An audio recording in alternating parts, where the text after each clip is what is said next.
Muchísimas gracias por la invitación. Nada mejor que alguien que trabaja en cereales menores que estar hablando en un congreso de trigo. Bueno, mi nombre es Fernando Jiménez, trabajo en la Estación Experimental Agropecuaria Bordenave, junto con el ingeniero Federico Moreira, la doctora Verónica Conti y el licenciado doctorado Germán González. Juntos nos conocían como los chicos de mejoramiento de Bordenave. Bueno, vamos a hablar un poquito de ganancia genética en calidad de cebada cervecera. Esta es una charla un poco diferente a la que veníamos viendo. Les voy a contar un poco los resultados de un trabajo que hemos iniciado, que es parte de mi tesis de doctorado. Y la idea, bueno, es ver cómo a través del tiempo el mejoramiento fue mejorando o qué resultado dio en algunos aspectos de calidad de lo que es el cultivo de cebada. Vemos que es el mejoramiento. Bueno, el mejoramiento es un proceso de mejora continua en el cual consiste en acumular genes favorables para aumentar los rendimientos, estabilizar los rendimientos, ya sea a través de la incorporación de tolerancia a factores bióticos, abióticos, y también para aumentar o mantener la calidad de los granos para un uso específico. El mejoramiento genético es una tecnología incorporada en la semilla, de fácil y masiva, yo camino mucho y no me puedo ir, de fácil y masiva adopción, de bajo costo y es inocua para el medio ambiente. También a veces es difícil para cobrarla o retribuirla, sobre todo en alógamas. Bueno, ¿cómo hicimos para la determinación de la ganancia genética? Evaluamos 25 cultivares liberados de los años 1931 a 2007. Sembramos una red de ensayos comparativos de rendimiento en varias localidades de la región pampeana, la mayoría es en el sur de la región pampeana, y bueno, determinamos rendimientos y parámetros de calidad comercial e industrial. Los ensayos son los típicos ensayos de evaluación de cultivares. Teníamos un diseño en bloques con 4 repeticiones. Ajustamos la densidad de todos los cultivares a 250 plantas a través del peso de 1000 granos.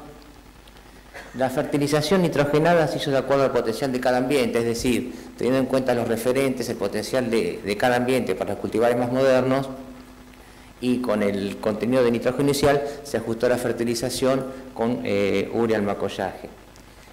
La fertilización de fósforo, bueno, fue al límite que no sea un cultivo algo limitante, y se controlaron las plagas, malezas y enfermedades. Sobre todo se hizo un muy buen control de enfermedades porque los cultivares más antiguos pueden ser más susceptibles que los cultivares más modernos o no, pero bueno, podía hacer algún ruido en lo que es el análisis de los datos. Bueno, estas son las listas de cultivares. Como decía Daniel hoy, a veces las decisiones son arbitrarias, pero en cebada tenemos la ventaja que había menor número de cultivares. Entonces, bueno, nosotros priorizamos tanto por su superficie sembrada, por su origen, por su variabilidad genética. Y bueno, empezamos con algunas poblaciones del año 1931. Rivera es una población que estaba en la colección de Germoplasma, que teníamos algunos datos de siembra. Rivera es una colonia judía que está al norte de la experimental de Bordenave. Cervecera local es una variedad que estaba en Guatraché, que la trajeron los primeros colonos. Y Chevalier local es una introducción, una población, no sé si cultivar, una población Chevalier muy conocida en Europa. Después empezaron a aparecer los primeros cultivares, la Previsión 19, Maltería Aeda, Maltería 150, ya en 1961 Bucruz del Sur. Empezaron a aparecer las primeras introducciones para mejorar la calidad, como fueron Beca y Unión. Otros cultivares como Bonita, Bonaerense Caupín, obtenido en la chacra de Barro, por el ingeniero Carbajo, que mencionaba María Elena, Cañumilinta. Después empezaron a aparecer lo que decía Mario, los cultivares de Quilmes, Quilmes 271, Quilmes Alfa. Clipper fue una introducción australiana que no hasta hace mucho se seguía produciendo y importando hacia Japón, Quilmes Sur. Aparece B1215 como una introducción americana muy superadora en lo que es la calidad maltera. Quilmes Palomar, Carlaín, Tallerén, Barque y Scarlett fueron inscritas en el año 1999, si bien tuvieron su difusión más adelante, y algunos cultivares de desarrollo del programa de Maltería Pampa, MP546-1109, y el último cultivar Shakira, que fue inscrito en el 2007. Tomamos como fecha de inicio la fecha de inscripción en el registro de cultivares. Muchas veces los cultivares se inscriben, luego se multiplica, se desarrolla y tardan algunos más, otros menos, según la empresa y la adopción, pero tardan algunos años más en hacerse masivos. Y eso a veces es lo que tenemos algunas diferencias con cuando vemos los datos de producción, de productividad a nivel país. A su vez clasificamos los cultivares, en Argentina son todos cultivares de 2 hileras primaverales. Nosotros hicimos una clasificación tomando la fecha de espigazón, tomamos la fecha media de espigazón y arbitrariamente los cultivares que espigaban antes del 24 de octubre los denominamos de ciclo corto y los que espigaron posterior de ciclo largo. Bueno, vamos a mostrar un poquito el rendimiento en granos. Esta transparencia no se las iba a mostrar, pero bueno, como ayer salió lo de trigo, hubo algunas preguntas. Mientras mis amigos se fueron anoche a aumentar el consumo de cerveza, yo me quedé poniendo las transparencias. Y bueno, lo que tenemos acá son el año de liberación, ¿se alcanza a ver bien? El año de liberación de los cultivares y el rendimiento.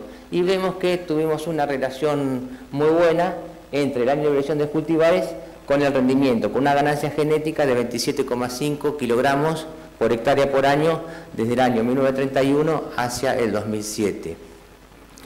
Cada punto representa un cultivar en su año de liberación. Arbitrariamente el rendimiento lo dividimos en 3 periodos, un periodo que abarca de 1931 a 1966, el segundo periodo de 1970 al año 89 y el último periodo a los últimos años de 1990 a 2007. Y acá, ¿qué es lo que vemos? Vemos que en el primer periodo la aparición de los primeros ya cultivares un poco mejorados, o por lo menos endocriados, aumentó el rendimiento con una tasa promedio similar al promedio general, casi con 28 kilogramos por hectárea por año.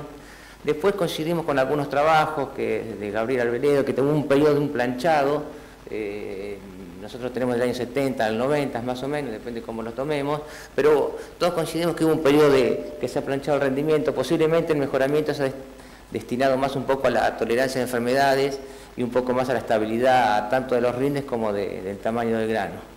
Y por último vemos un aumento muy fuerte de casi 85 kilogramos por hectárea por año del año 1990, que coincide, además de con algunos cultivos locales, con el fuerte ingreso de las nuevas introducciones. Como habíamos dicho Daniel o Mario, estas nuevas introducciones no solo aumentaron la calidad, sino aumentaron el potencial de rendimiento. La mayoría de estas introducciones, excepto 12-15, son todas introducciones europeas. Bueno, vamos a hablar un poquito de calidad. ¿Qué es la calidad comercial de los granos? Bueno, la definimos como el conjunto de normas que está sujeta a la comercialización y se refiere a características físicas y medibles del grano de cebada, que está relacionada con el comportamiento que presentarán los granos de cebada en la industria, tanto maltera como en la cervecera. Siempre lo que se busca en el tema industrial o en estos procesos biológicos es buscar máxima homogeneidad. La industrialización de cebada, o sea la malta, es la cebada germinada y tostada, o sea no es como el trigo que es una molienda o como otros cultivos que se hace a través de una extracción, por lo tanto no se puede, es el único commodity que no se puede mezclar las variedades, siempre se mantienen las variedades en forma separada. De esta manera, con estos caracteres comerciales se busca que los cultivares puedan expresar sus cualidades y sus caracteres. Es decir, para que un cultivar sea cervecero, primero tiene que ser el genotipo cervecero, tiene que tener la capacidad de tener ciertos caracteres que sirven para la industria, tanto económicos como cualitativos, como para la cerveza. Después tiene que cumplir las características o las calidades comerciales para que puedan expresar esos caracteres. Dentro de la calidad comercial tenemos el tamaño de los granos, el contenido de proteínas, el poder germinativos y granos pelados, rotos y dañados. Nosotros nos vamos a tocar estos dos parámetros, tamaño de grano y contenido de proteína, que es el que tiene influencia el genotipo, el cultivar. El poder germinativo en cebada es muy importante, ya que ningún grano de cebada puede ser malta si no germina. Es por eso que la cebada también es un grano vestido, para proteger un poco lo que es el embrión. Y el poder germinativo está dado básicamente por las buenas condiciones de cosecha y las condiciones de almacenamiento. Tema granos pelados, rotos, dañados, tiene que ver con la calidad de la trilla que se haga. Entonces, bueno, nos vamos a concentrar en estos dos parámetros. La primera, calidad. El análisis se efectúa bajo normas analíticas de la European Barley Convention, que en 1998 fijó protocolos y normas para que de esta manera podamos hablar en el mismo idioma. y se hace con una clasificadora de tamaños de granos con zaranda de 2,8, 2,5 y 2,2 milímetros. ¿Qué es la primera calidad? ¿Cómo mide el tamaño del grano? Bueno, se define como el porcentaje de granos que queda retenido sobre la zaranda de 2,5 milímetros, es decir, la suma de las de 2,8 más de 2,5. Es un carácter comercial y tiene un mínimo del 80%. Esto hasta así, el 2013-2014 el mínimo era un 85%.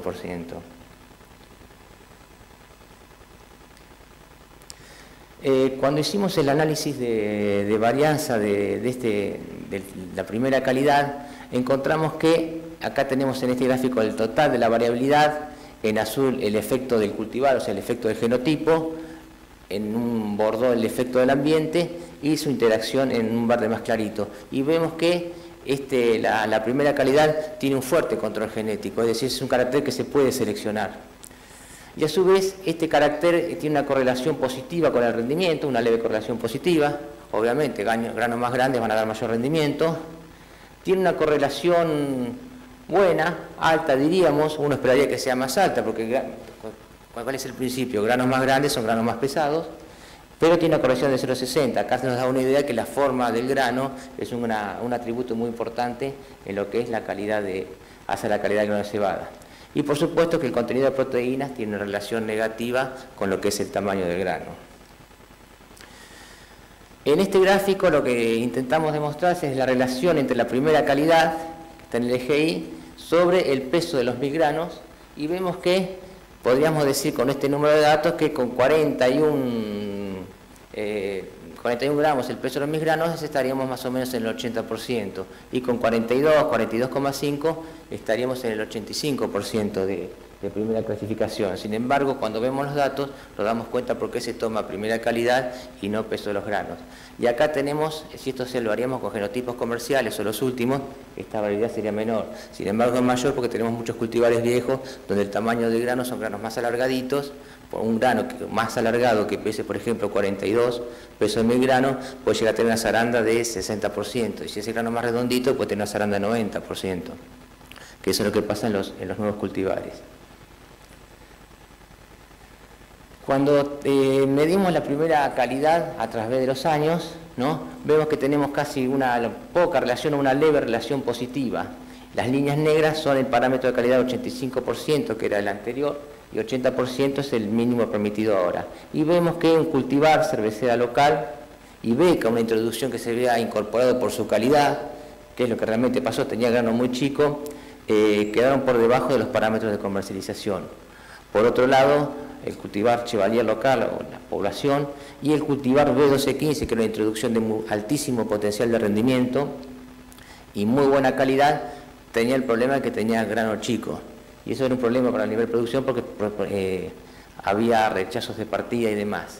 A su vez, vemos que tenemos otros cultivar como Bonita, Quilmes Sur, con unas zarandas fabulosas. Estos cultivares, acá no los muestro, pero son los más estables y tienen pesos de grano. Quilmes Sur llegó a tener pesos de grano de 58 gramos, no 1000 granos, o sea, un grano grande, casi como para tirar con la onda.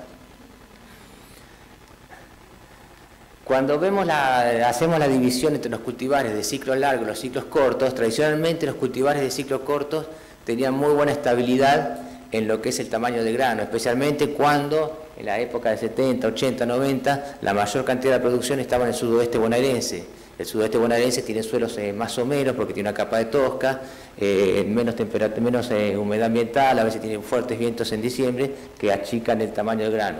Y los cultivares, tradicionalmente se decía que los cultivares de ciclo corto tienen muy buena estabilidad, y es verdad, la tienen, y los cultivares de ciclo largo, generalmente por muchas introducciones, eran más inestables.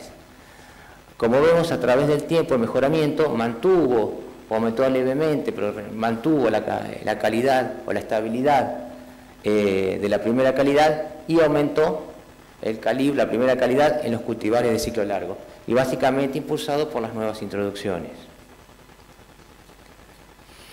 El otro parámetro que habíamos hablado, proteína, como habíamos dicho, la proteína depende del nitrógeno. Nosotros ajustamos la fertilización nitrogenada para rendimientos potenciales en cada ambiente, por lo tanto tuvimos una alta disponibilidad de nitrógeno en los ambientes. Entonces, la proteína se determinó en cada parcela por un NIR Cuando hicimos el análisis de variancia de proteína, nos encontramos que tenemos un gran efecto ambiental. Casi el 80% de la variabilidad encontrada en la proteína del grano es por efecto ambiental y tiene muy poco control o muy poco efecto genotípico. Estos datos también son coincidentes con muchos trabajos que se han realizado, con algunas tesis como la de Antonio Aguinaga, que la proteína es difícil de mejorar porque tenemos un fuerte control ambiental. Las correlaciones, bueno, con el peso de los granos tienen una correlación directa negativa, que es más grande en la primera calidad, o sea, el tamaño del grano tiene una correlación más negativa, o una mejor correlación negativa que con el peso de los granos. Y por supuesto, por un efecto de solución, tiene una correlación negativa con el rendimiento de los granos. Y esto se ve cuando dibujamos el contenido de proteínas en el grano versus el año de liberación de los cultivares. Vemos que hay una pendiente, una relación negativa y bastante buena. ¿Y eso por qué? Sí, básicamente porque a mayor rendimiento tenemos menor contenido de proteínas en el grano. Sin embargo, quisimos ver si era tan así y calculamos el rendimiento de proteínas por hectárea, o sea, la cantidad de proteínas que produjo cada cultivar por hectárea, y lo representamos a través de cada cultivar del año de liberación. Y obtuvimos una muy buena relación positiva, con una ganancia de casi 2,6 kilogramos de proteína por hectárea por año. Esto nos está diciendo que a igual contenido de nitrógeno, los cultivares modernos fueron más eficientes en el uso de nitrógeno trasladado al grano.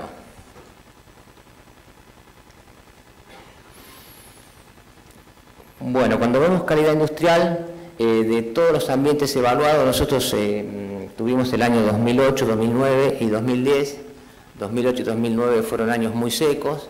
De 3 ensayos se perdieron, quedamos con 8 para evaluar lo que es rendimiento y proteínas y los parámetros y los componentes de rendimiento. Y para calidad industrial tomamos 2 ambientes, Deró 2010 y Balcarce 2010, porque tenían un contenido más adecuado de proteína. En todos los ensayos, como los rendimientos fueron bajos, tuvimos bastante exceso de proteínas y nos jugaban en contra para los análisis. De estos ensayos se seleccionaron 3 repeticiones de cada ambiente y las seleccionamos arbitrariamente por el contenido de proteína, descartando la repetición con el valor más extremo, o sea, de la repetición que estaba más lejos del valor de 10,5. De esta manera lo que buscamos es uniformar el contenido de proteínas. Se utilizó un protocolo de la European Barley Convention. Estos caracteres se hacen sobre maltas, es decir, primero todos los datos se hicieron en el laboratorio de calidad de la Estación Experimental de Bordenave, un laboratorio que pertenece a nuestro grupo. Para eso se hizo primero la malta, en una micromaltería para tal fin, que permite hacer pequeñas cantidades de malta, con todos los parámetros ambientales bien controlados. Luego se hace la maceración, y bueno, los parámetros que definimos de calidad industrial que vamos a ver es el extracto de malta, la fiabilidad y el icing de Harton. El extracto de malta se define como el total de sustancias solubles de la malta, está expresado en sustancias secas, obtenidas a partir de una maceración con un programa de tiempos y temperaturas determinado. ¿Qué es el extracto de malta? Es el principal carácter económico que tiene la malta y está directamente relacionado con la cantidad de un tipo de cerveza que puede generar la malta. Pequeños cambios biológicos, pequeños aumentos biológicos en el extracto, es decir, si pasamos de 79 a 81, uno cuantitativo, o 82, uno cuantitativamente dice 3% no influiría en nada. En la industria cervecera es el día y la noche. Pequeños cambios biológicos tienen un fuerte impacto económico en lo que es la malta. La fiabilidad de la malta es una medida que en porcentaje mide la degradación de la enzimática del endosperma. Durante la germinación se produce una degradación enzimática, principalmente las paredes celulares y la matriz proteica, dejando expuestos los granos de almidón a la posterior actividad de las enzimas aminolíticas. ¿Por qué tomamos este carácter? Y bueno, es un carácter que tiene una correlación con los betaglucanos, es decir, mayor fiabilidad tenemos menor betaglucanos, lo que explicó Daniel ahora, que es un carácter importante. Generalmente la fiabilidad, maltas que tienen baja fiabilidad no tienen buen extracto, lo que no quiere decir que maltas de alta fiabilidad pueden tener bajo extracto, pero ninguna malta que tenga baja fiabilidad va a tener un alto extracto. y el índice de Harton o BZ45, que expresa la actividad de las enzimas proteolíticas y de la alfa-amilasa. Cuando vemos la relación entre el extracto de malta y el año de liberación de los cultivares, acá tenemos con puntos negros el ambiente de Deró. Deró es un ambiente que tuvo en promedio 10,5% de proteína. Y acá tenemos el ambiente de Balcarce. Balcarce tuvo 12% de proteína, 11,7 más o menos anduvo. Vemos que en ambos ambientes tuvimos una relación positiva entre el aumento de extracto en malta y el año de liberación de cultivar. Estos aumentos son muy significativos. Y además lo que podemos observar es que los cultivares, tuvimos una interacción cultivar genotipo por ambiente significativa que está dada por la diferencia de estas dos pendientes. ¿Y cómo la interpretamos esta diferencia? La podemos interpretar que los cultivares modernos son más estables que los cultivares más antiguos en ambos ambientes. Vemos que los valores, la diferencia entre los valores son menores. Ahora bien, el extracto de malta nos pasa lo mismo que la proteína, está muy fuertemente correlacionado con lo que es el contenido de proteínas. Es decir, nosotros esto se podía deber a que los cultivares más modernos rinden más, por lo tanto tienen menor contenido de proteínas en granos, por lo tanto podemos pensar que tienen mayor extracto. Haciendo la ecuación para todo el conjunto de los 150 datos, nos da que 1,7 por el contenido de proteínas, más 97,9 casi, y con esto, si reemplazamos el valor de proteína acá, obtenemos el valor de extracto de malta teórico. Cuando graficamos la diferencia entre el valor real menos el valor observado o el valor teórico obtenido a partir de las fórmulas, si esa diferencia es positiva, ese plus estaría dado por el mejoramiento genético. Y vemos que el mejoramiento genético aportó al extracto, al contenido de extracto de malta, a través del tiempo, no solo a través de un mayor rendimiento que diluyó la proteína, sino a través de una mejora intrínseca del extracto. Cuando vemos friabilidad, también otra vez lo mismo, tenemos dos rectas, una interacción significativa entre el genotipo y el ambiente para este carácter. Vemos los puntos llenos, que es el ambiente de Deró, los puntos vacíos, que es el ambiente de Balcarce. En ambos tuvimos unas respuestas positivas a través del tiempo, un efecto de mejoramiento. También hubo un efecto del mejoramiento en la estabilidad de este carácter. Vemos que los cultivares modernos tenían menos diferencia entre ambos ambientes. Y por último tenemos la relación entre el índice de Harton y el año de liberación de los cultivares evaluados, donde también tuvimos un aumento lineal a través del tiempo. Y acá hemos tenido un dato cultivar que se nos escapó, el típico dato fuera de rango. Nos volvió loco buscando, lo repetimos. Cuando consultamos a alguno me dice no puede ser tanto, salvo que sea 12-15. Y efectivamente era 12-15. 12-15 es un cultivar que tiene un muy alto índice de Harton, una alta actividad proteolítica y el alfa-amilasa. Y también, como vemos, en todos los caracteres hay mucha variabilidad genotípica.